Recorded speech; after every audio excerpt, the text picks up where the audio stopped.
તો ભાજપ દ્વારા ગાંવ ચલો અભિયાન યોજાશે સમગ્ર રાજ્ય સાથોસાથ ભાવનગર જિલ્લામાં પણ જિલ્લા ભાજપ દ્વારા ગાંવ ચલો અભિયાન યોજાશે। તારીખ 10-11 ફેબ્રુઆરીએ યોજાનાર આ અભિયાનમાં ધારાસભ્યથી લઈને કાર્યકર દરજ્જાના ભાજપના હોદ્દેદારો ગામડે ગામડે જશે અને આગામી લોકસભાની ચૂંટણી પૂર્વે આ અભિયાન થકી છેવાડાના વ્યક્તિ સુધી પહોંચવાનો પ્રયત્ન કરવામાં આવશે। આ અંતર્ગત નવો અભિયાન શરૂ કરવામાં આવ્યું છે, તો ભાજપ દ્વારા ગાંવ ચલો અભિયાન યોજવામાં આવશે। રાષ્ટ્રીય કક્ષાએથી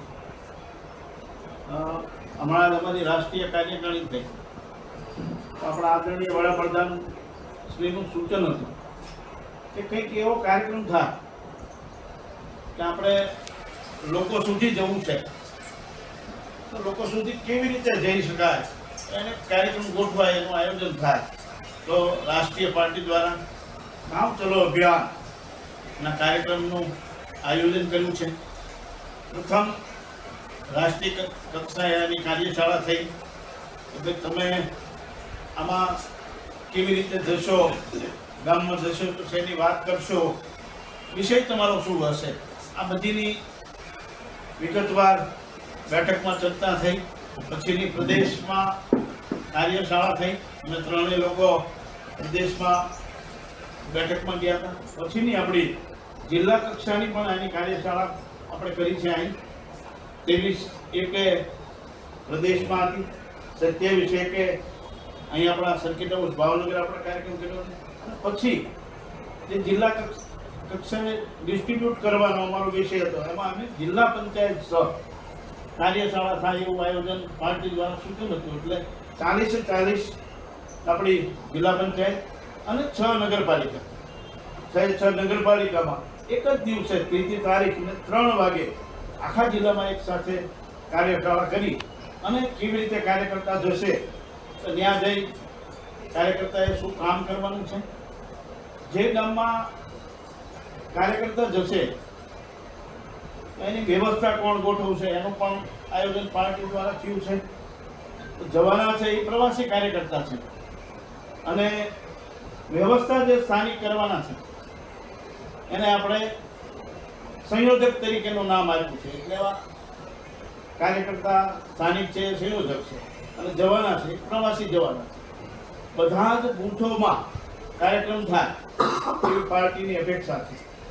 અમે નિર્ણય કર્યો પાર્ટીના જે સૂચન હતું એ મુજબ કે 3 બૂથ હોય એક ગામમાં તો એક કાર્યકર્તા જાય, વધારે હોય તો 2 જાય, એનાથી વધારે કંઈ હોય કારણ કે પછી નગરપાલિકા જાય। એટલે હમણાં એક વિષય પણ બન્યો એટલે તમારા ધ્યાને પણ મૂક્યું કે અમારા શક્તિ કેન્દ્રો, એટલે અમે તાલુકા પંચાયતની ગ્રામ્ય વિસ્તારમાં શક્તિ કેન્દ્ર કહીએ તો અમારા એમાં ખૂબ વધારો હતો શક્તિ કેન્દ્રોમાં।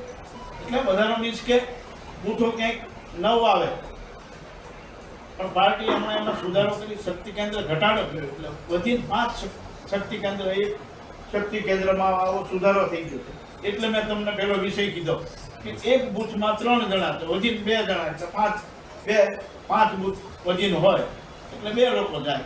આવું પાર્ટી દ્વારા જે સૂચના હતી એનું આયોજન કરી આપણા જિલ્લાના 1556 બૂથ છે, આ બધા જ બૂથમાં કાર્યકર્તાઓ અને ગામ છે એ આપણા 664 ગામ છે, એટલે 664 લોકો પ્રવાસી જવાના છે, 664 લોકો જે ગ્રામ્ય વિસ્તાર સ્થાનિક મેં કીધું એવા સહયોગી એ પણ એમની વ્યવસ્થા કરવાની છે।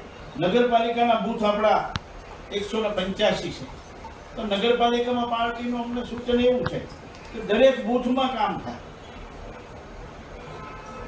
ઓલામાં 3 બૂથ હોય તો એક વ્યક્તિ હાલે, પણ આમાં દરેક બૂથમાં કાર્યકર્તા જાય એટલે 185 લોકો નગરપાલિકાના એટલે શહેરી વિસ્તારમાં આપણે ત્યાં જવાના છે। કુલ મળીને 849 લોકો જવાના છે, આમે 849 એની વ્યવસ્થાના છે। આટલા લોકો કુલ આ જિલ્લામાં પાર્ટીએ જો સોંપ્યું છે એવા કામ માટે જવાના છે।